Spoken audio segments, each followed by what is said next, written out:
Hi everyone, and welcome back to Decisive Squirrel Homestead. It is the morning of July 5th. It was a late night last night. We live in the city, which means fireworks are not allowed. It's been triple-digit weather for the last month. It is extremely dry here. People still thought it was a good idea to set off fireworks. So our neighbor across the street set their yard on fire, set their fence on fire, was headed towards the neighbor's house, and we ran over and drug out a fire hose and put that fire out because they didn't have anything to even put a fire out if that started.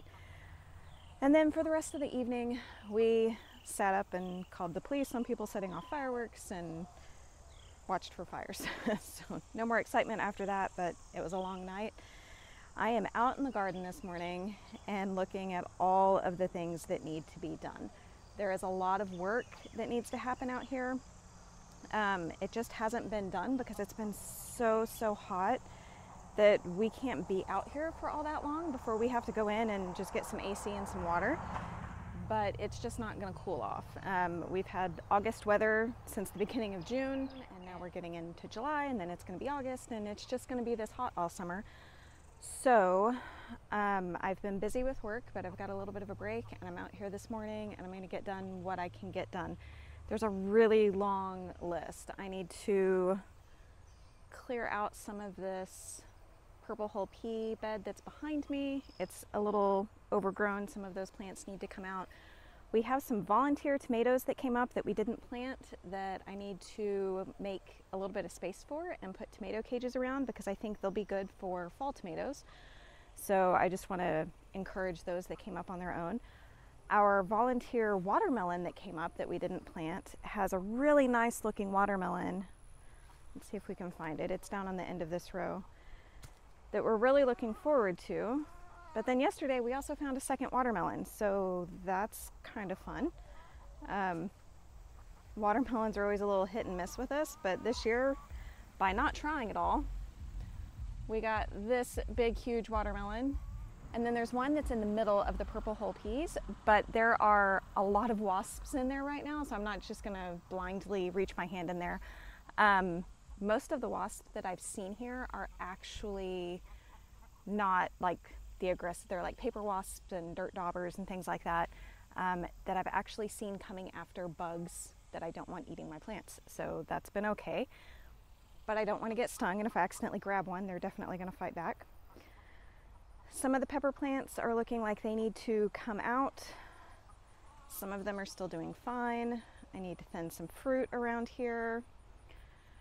Cucumbers down here behind me are mostly dead or dying. They're not doing so great.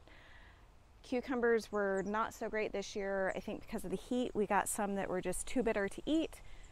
Some are totally fine. So I'm going to go through here. I'm going to be picking cucumbers, and the ones that are good I'm going to be making relish out of because that's what we use a lot of that we could use more for next year. We made tons of pickles last year. I don't need any more pickles, so we're not making those this year. But that needs to happen. Tomato plants, sort of the same thing. So some of these tomatoes down here are looking pretty good, and some of them are looking really bad. So we have some that are dead and dying that need to come out. We have some that if we can keep them living through the rest of the summer, will probably start giving us tomatoes again in the fall. So I just need to kind of clean out here, do a little bit of thinning out where things are too crowded, get rid of some of the plants that are just not in good shape and need to come out. There's a bumblebee. Kind of interesting, since we got rid of our honeybees, bumblebees have shown up. So I guess the honeybees were keeping them away. Down on this last row, again, these darn squash vine borers are getting to my pumpkins that I tried to plant here. I'm gonna have to do some more concerted effort to try to fight off squash vine borers because that's just an ongoing issue around here. On the other side of the pumpkins, on that far row down here, I planted more purple hull peas because they love the heat, and you can plant those in July around here. So a lot of those are coming up down on the end of the bed. The where I'm standing right here, this closer end of the bed, never does as well as the far end. I think there's two reasons for that. So first of all, it's on a little bit of a slope, and so everything is a little bit more wet down there and a little more dry on this other end. But we have drip line, and the drip line runs every morning because it's so dry and so hot. So we have it running every day right now. And I'm not so sure it's only water. I think there's also a good possibility that the previous owners had some sort of herbicide that was down up here, because nothing on this end grows as well as it does on the other end. But it is what it is. So I might plant some more purple whole peas wherever they didn't come up here. The berry vines, I keep not weeding the berry vines because I really don't want to do it. It's like the least fun job out here. Definitely some mowing needs to happen. Our loofahs over here are doing quite well. They get really droopy every afternoon, but they come back every morning. We have 4 good-sized loofahs growing in here already. I've seen a few other small female flowers that I think are going to put out some more. And I don't know if you can see, but the loofah has grown way, way, way up into the oak tree up there. So that's interesting. I'm actually kind of hoping it sets fruit up there just because it would look funny. I don't think it's doing anything to hurt the tree. It's a very, very old tree. It just managed to connect with a limb that was hanging down and has made its way up, and it's almost to the top of the tree now, so that's kind of interesting. Okra is loving life. We are getting so much okra. We have been doing fried okra to eat, and then we tried an experiment, which I've not completed the experiment yet, where we fried a bunch of okra and then froze it. So just put it on a sheet pan and flash freeze it.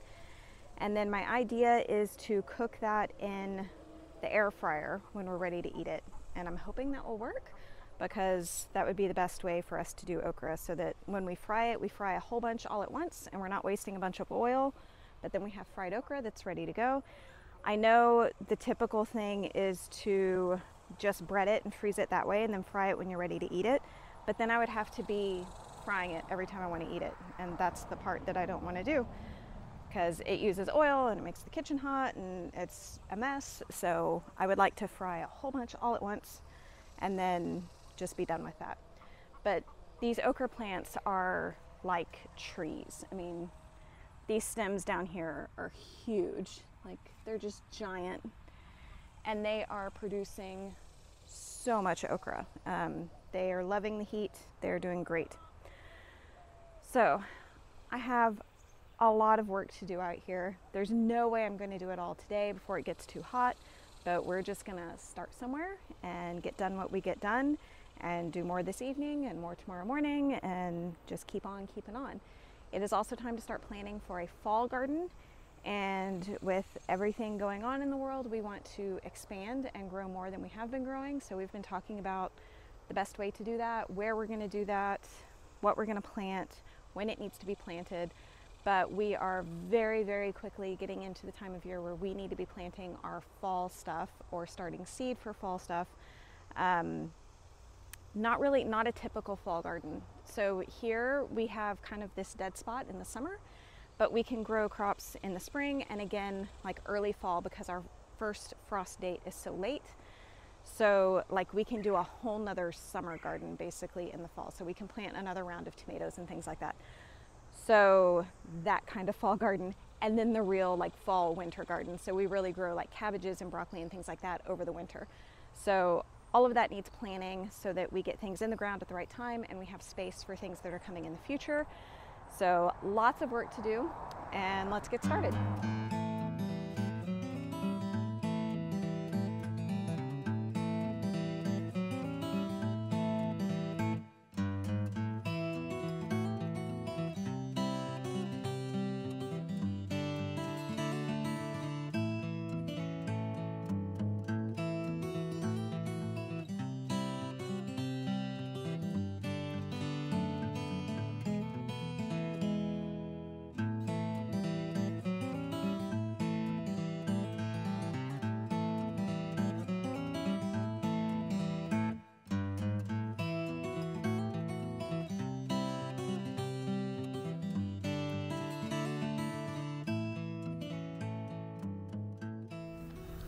Alright guys, it is hot. I've hit my limit for being out here for this morning. I think it's past morning now. I think we're at like 12:30 or something like that. So I got a little bit done though. I got this edge along the garden mowed. I know that was a little bit dicey. The mower kept getting bogged down a little bit, and I didn't go all the way to the edge of the garden because our drip line is there, and I was pretty sure the mower wasn't going to hit it because the deck was raised up all the way, but why take chances? Drip line's expensive. So I didn't go all the way to the edge, but I pulled out everything that was kind of hanging over the garden there, and then went through and started clearing out some of the walkway in these first rows where purple whole peas and okra had started to hang over, and where tomatoes had shown up that weren't planted but had grown up from last year. And then where I could, I tried to put tomato cages around some of those tomatoes so that they have some support, and we'll just see what they do. We don't really like using tomato cages. They're kind of a pain. That's why we like doing the arch. But these tomatoes aren't where we would normally put them this year. I'm not going to put arch in just for a few tomatoes, but we'll see if we can get those to live and produce some. I do have some more volunteer tomatoes out there that need to be have cages put over them so that they have some support, but it's too hot. I gotta go inside now, and we will hopefully get back out here this evening and again tomorrow morning. I hope y'all are a little bit cooler where you're at, but not too cool, and that your gardens are growing well, and we will see y'all later. Bye!